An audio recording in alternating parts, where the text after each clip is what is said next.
ছেলের নাম রাহুল, ইঞ্জিনিয়ার, ফ্যামিলিও ভালো, দেখতে শুনতেও ভালো, তাই আমি হ্যাঁ করে দিব। ওহ, বাহ, কনগ্রাচুলেশন। তোকে আসতে হবে কিন্তু, অ্যাকচুয়ালি সব দায়িত্ব তোকে নিতে হবে। হ্যাঁ, তোর বেস্ট ফ্রেন্ড বলে কথা, তাই তো দিতেই হবে।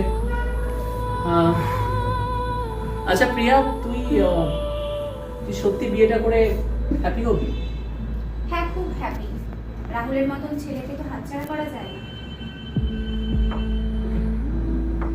শোন, বল। তুই আসবি তো? হ্যাঁ হ্যাঁ, আমি আসবো। আমি না এলে কে আসবে তোর জন্য? হ্যাঁ, তবে বিয়ের দিন দেখা হবে। ওকে, বাই। প্রিয়া, আমি আজও তোকে আমার মনের কথাটা বলে উঠতে পারিনি। খুব ইচ্ছে করছে বলতে। একটা সুযোগ দিবি আমাকে?